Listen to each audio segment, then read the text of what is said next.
welcome to Insert AI Generated Title, a podcast about artificial intelligence and how it impacts our lives, produced by the California Center for Ethics and Policy, or CCEP, at Cal Poly Pomona. My name is Tiffany Ju. I'm an assistant professor of global ethics and technology at Old Dominion University, a faculty fellow with CCEP, and your host. In the spring of 2025, our student fellows explored the ethical and policy issues arising from the rapid development of AI, including privacy, fairness, and bias, as well as larger questions of truth and our very perception of reality. How can we use and design AI in responsible ways? When, if ever, should we trust it? In this season's episodes, students will draw from our seminar discussions and their own lived experiences to explore how AI is affecting education, creativity, scientific inquiry, and human relationships. In today's episode, Painted Hands Along Cave Walls, CCEP student fellow Nancy Garay delves into the controversial relationship between generative AI's capabilities and artistic creation. As AI continues evolving and produces more and more sophisticated artwork, is it on the road to replacing human beings in the art world? And what would this mean for the future of human creativity?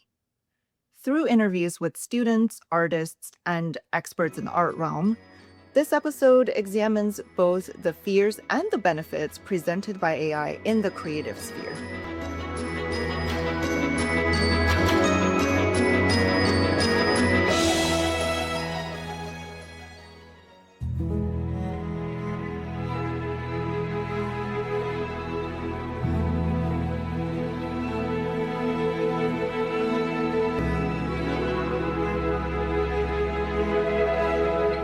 Art is the stored honey of the human soul.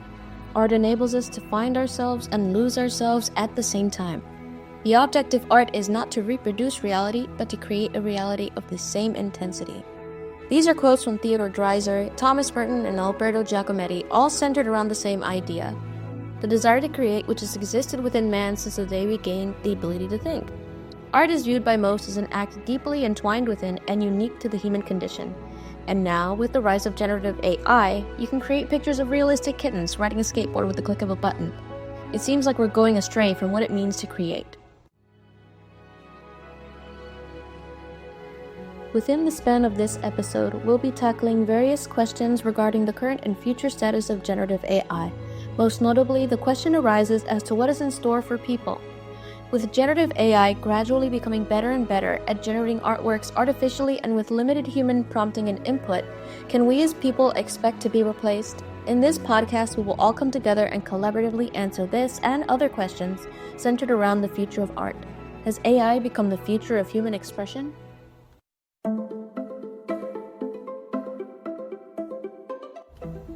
Welcome to Painted Hands Along Cave Walls AI-generated image. My name is Nancy Garay, and I'll be your host for this podcast. Today I'm here to guide you all through a topic that has become increasingly prevalent. Is generative AI becoming a better artist than human beings? And are we at risk of being replaced?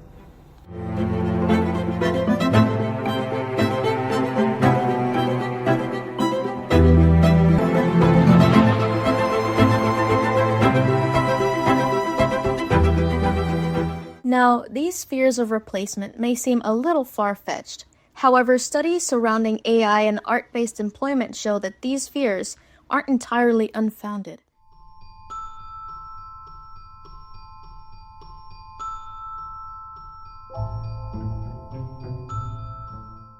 Generative AI in the mainstream already has its roots, but today the concern we're addressing specifically addresses the labor force. Recent data paints a concerning picture about AI's impact on employment. According to a report by Challenger, Gray, and Christmas, AI was directly linked to approximately 4,000 job losses in a single month.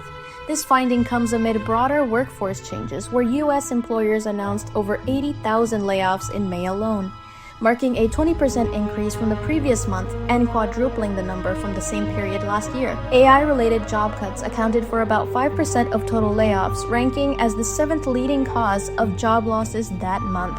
These statistics reflect growing corporate interests in AI's potential to streamline organizational tasks and increase efficiency.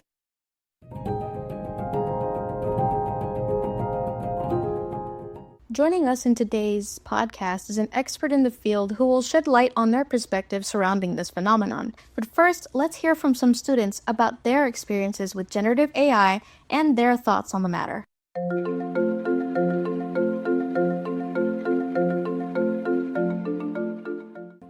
Hi, could you tell me a little bit about your background today? Hi, my name is Junie. I'm 30 years old and I'm a truck driver. Hi, my name is Chelsea. I'm 30 years old. I am a part-time employee but a full-time student. Hey, my name is Cameron. I am 31 years old. Now, currently I work as a warehouse associate. I was a collegiate athlete in both wrestling and football. I majored in justice studies. Now I'm just a regular person. How do you feel personally about generative AI? I feel very neutral about the idea of generative AI and its use for inspirational purpose. However, I am not the biggest fan of those who use it for personal gain or profit. I personally don't like AI, especially generative AI. I think it was a quote by Joanna M. And I really like what she said, saying that I want AI to do my laundry and dishes so that I can do art and writing, not for AI to do my art and writing so that I can do laundry and dishes. So I completely agree with this. That's why I am not a fan of generative AI. I'm on the fence. I like it for the fact that it's faster than a person creating. One day maybe we won't have to wait too long before each of our favorite books are released. Looking at you, Game of Thrones. I also like how, since I can't draw myself, I can use it to fully see the images I create in my head when trying to write. However, it is quite annoying seeing generative AI when trying to look at YouTube shorts. Overall, if I had to choose, I like it more than I hate it. How are you introduced to generative AI? Has it been in your personal radar for a long time? Or is your knowledge of it recent? I would say that I was mainly introduced to generative AI through social media, mainly TikTok. And while the idea of AI as a whole has been on my radar for quite a while, I would say that generative AI is relatively new to me. I was introduced to generative AI. I think it was actually a student. He was doing a presentation about how he disagrees with generative AI and how it makes like monstrosity of art and stuff like that, or defiling the art. I don't know. It was fucking rad. But basically, I didn't know it did that, so I was like kind of shocked. It wasn't in my personal radar until I took a course, and I was like, holy shit, it's like kind of everywhere. I mean, I did hear about ChatGPT, but I personally never used AI. I think like the only AI I use is like Grammarly. And I really just use that for basic fundamental grammar stuff. Like I don't use it to like write my shit, So no, that was my knowledge of it. I was introduced to generative AI while reading books on the website Royal Road. At the time, there was an author that made a note at the beginning of the chapter giving a disclaimer that they had used an AI service to create some artwork based on their story, if anyone wanted to do it. But I felt the pictures weren't what I was envisioning when I read it. I think it was almost there. I noticed flaws, the hand, the eyes. They didn't look quite normal, But the overall pictures, when you read about a character and you picture one thing, but it didn't come out the same way. I'd say it hasn't been over my personal radar for long, as I had just recently learned about generative AI. I want to say last year, I think it was, that I read this story and that I found out about generative AI. Have you ever used generative AI for anything? If you have, what did you use it for? I have never used generative AI or AI in general, really, aside from reading the AI-generated search results on Google. Yeah, I guess I do use generative AI. My classmates, friends got me into Canva. I think you, Nancy, are one of them. Like, that was just freaking awesome. It was so easy to make like your presentations, and I do suck at using it, but yes, I guess technically I am guilty as charged for using generative AI. And sometimes your girl was in a bind and Canva came in a clutch. Yes, I have personally used generative AI to recreate a few of the images that the aforementioned author tried to do. I felt that I could tweak the keywords to get results more in line with what I pictured. I also actually used generative AI yesterday to get an idea of what I would look like dressed up in different outfits for the upcoming Ren Fair so that I could better plan. Okay, last question. How do you feel about people who are losing their jobs to generative AI? I would say I'm pretty 50-50 on whether or not generative AI puts jobs at risk, because in a perfect world, someone's job that could benefit from the use of generative AI as inspiration. So authors, people who animate or set design, the benefits would outweigh just simply replacing those jobs with AI. But we do not live in a perfect world. If it impacts someone's job to a degree that they could be replaced or ultimately made obsolete, then I would say yes, it does. There's like a perfect example of this where these guys are introducing artificial intelligence to famous artist, director Hayao Miyazaki. And he is famous for hand drawing all his animations. And they're like introducing this artificial intelligence, and AI is just dragging this lifeless body like around. It's so disturbing. They even say it, they're like, an artificial intelligence can present grotesque movements that humans can't make. Like if it was a good thing. And you just see Hayao Miyazaki is just so disturbed and so vastly disappointed in these guys introducing this tool that he really saw as the end of art for him. I do think that there is a balance. I think that it should not be abused, I guess, is what I really want to say. But yeah, I thought that was a perfect example. I think it has the potential to both help people in their jobs while also putting people's jobs at risk. I think more likely it will end up hurting small-time individual artists and authors the most. It takes time to write stories. It takes time to draw, paint. You can type up a few keywords and have some art in seconds, or even a full-length chapter. Will it be perfect? No, but as time goes on, people will tweak these AI programs and make them even better. I'm excited for the future from a consumer standpoint, but I gotta be honest, I am worried about how it'll turn out for artists and authors. The general attitude surrounding generative AI appears to be a little bit mixed.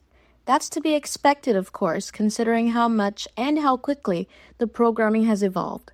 On the one hand, many corporate leaders have taken actions to downsize as much as conceivably possible in many sectors for the sake of profit, and many artists' careers have fallen victim to these practices, dampening the hopes of many who dream of entering the workforce. On the other hand, we have to acknowledge the positive aspects that AI has introduced to the art world. While some see AI's rise in utility and flexibility as a negative when it comes to artistic expression, it can also be noted that AI is profoundly useful to many artists out there. More specifically, digital mediums of art creation already utilize AI to some degree.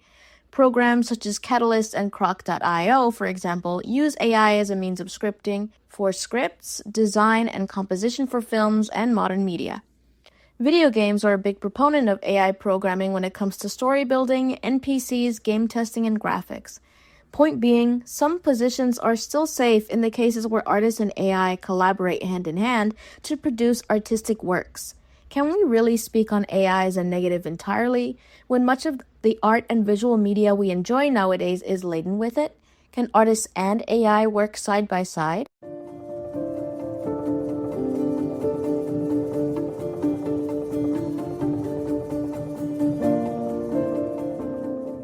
Now for our main event, we have an interview between myself and Professor Julianne K. Wolfgram, an art history professor here at Cal Poly Pomona, who will give her perspective on generative AI and its impacts on art. The first question is, I wanted to know if you could tell me a little bit about your background. Okay, first of all, I don't instruct studio art.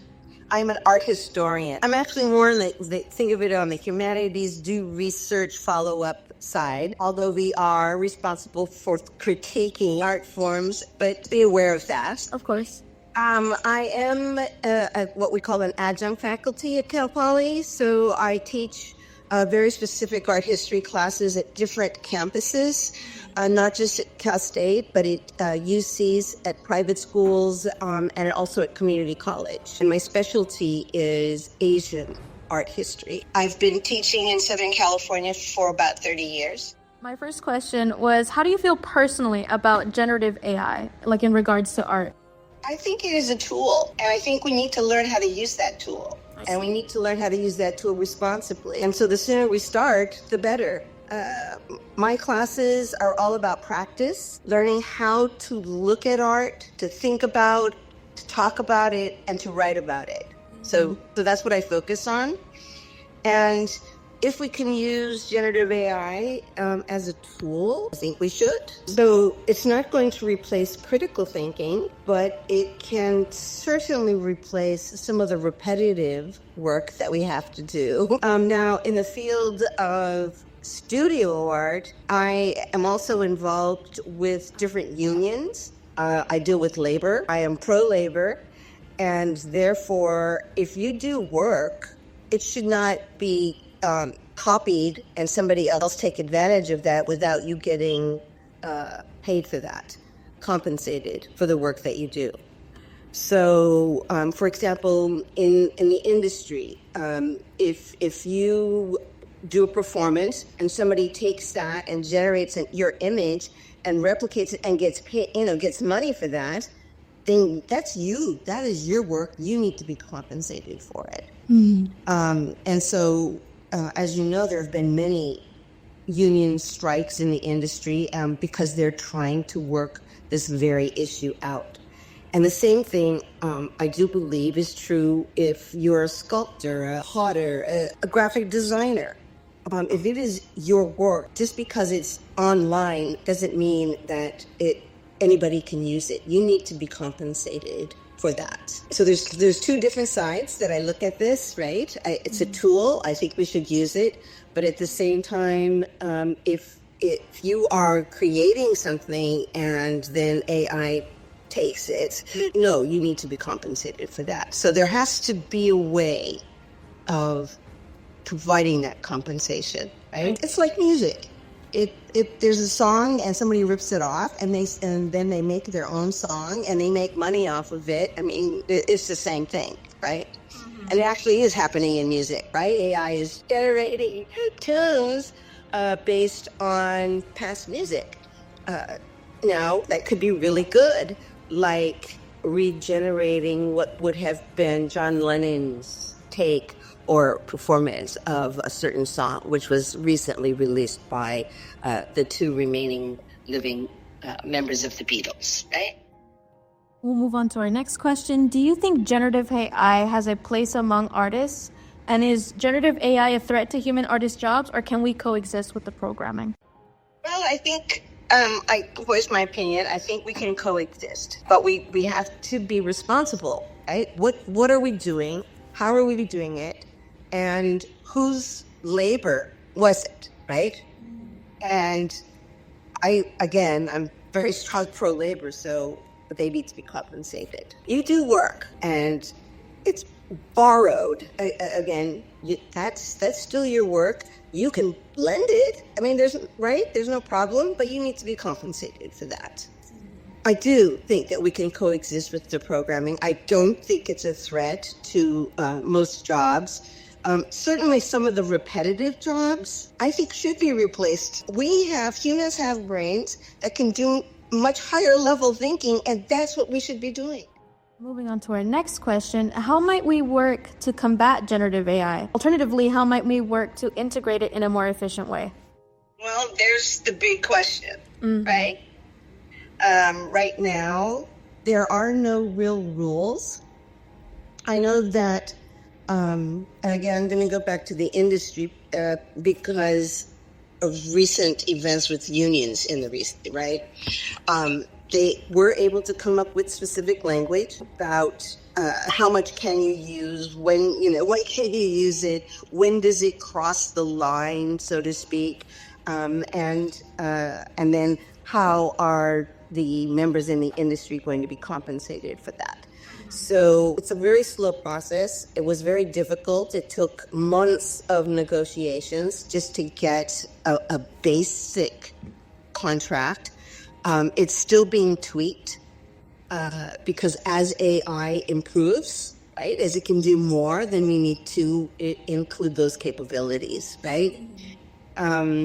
So I don't know that we want to combat it. I think that we want to incorporate it into our lives, but again, responsibly. And that's the tricky part. It's going to take a lot of discussion back and forth. But before that even happens, yes, things are going to get ripped off. It's like songs. It's going to happen. We have words for it. If you rip off people's texts, that's plagiarism. Okay. Yeah. And are negative consequences for plagiarizing. So every field, every discipline is going to have to come up with that responsible way of how to incorporate generative AI. And we can use generative AI to combat it if we have to combat it, if we have to come up with the responsible way, we can use that to find it. You can ask itself. Our next question, how do you anticipate the art community will change as generative AI becomes more and more prevalent? Again, I think in the near future, we have to come up with ways to identify when something has been illegitimately borrowed and then how to compensate for that borrowing. That alone is a big task, right? Mm-hmm. And I do think we should use generative AI in that task. I don't think it's going to stop any actual creativity. I think it might generate, at the beginning, some hostility because people not knowing how to set the parameters are simply going to say, don't use it at all, right? Mm-hmm. Just nothing, stop. And I think that's wrong. We're not going to be able to stop it, right? Mm-hmm. But we do need to be made aware of its limitations. How do we recognize it? And now I'm thinking about, even in my own classes, students using AI to generate text, for example. It's great to use AI to organize your ideas, compare and contrast it with what is out there, but ultimately it is still your own idea, and this is true of studio artists as well. That is really the core and the important element, right? And so you don't want to pass off an AI-generated paper or object as an original idea, because it's not. Just to wrap up our podcast and give you the last question, what advice would you give to students who are artists themselves who may be a little concerned about the rise of generative AI and AI-generated art? I tell all my students, you've got to learn more about it. So you really need to understand, what does it mean to be AI generated?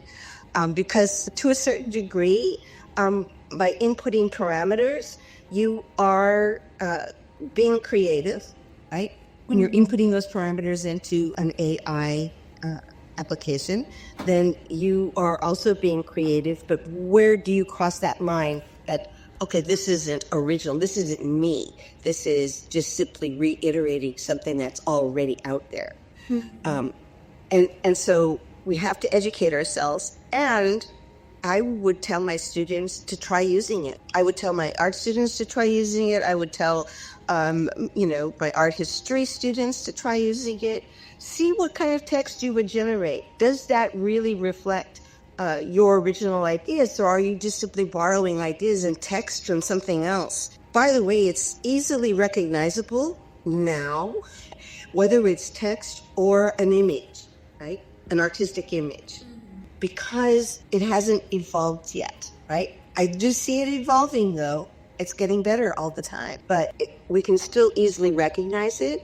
And so that is one way of saying we need to think about how responsible are we in using this. Mm-hmm. So even if we have a very evolved AI application, what are the manipulations of that? That's the human component, and let's just go back to that. That's how I feel about it. I've expressed that opinion to my classes. I have to say that some of my colleagues are not happy that I have said that. They really want to just ban it.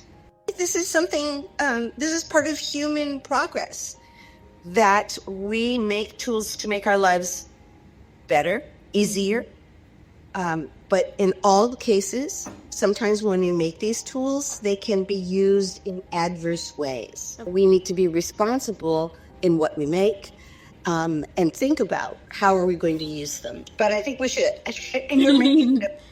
Thank you for giving me your time for today.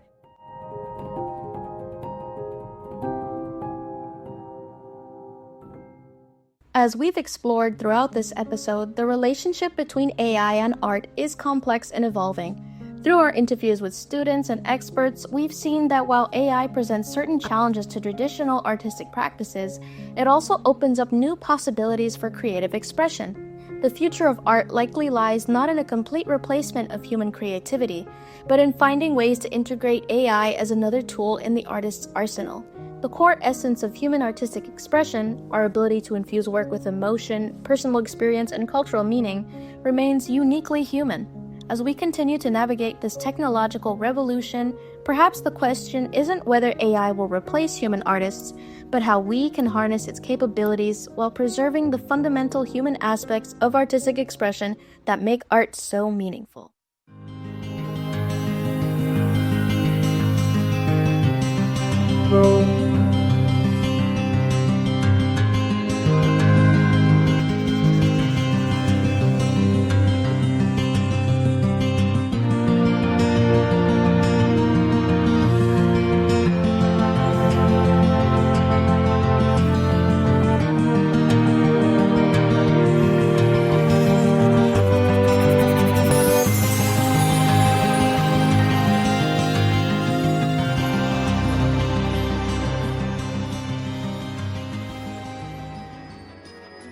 If you care about these issues and like what you hear, please share our podcast with your friends, family, and colleagues. Thanks for listening.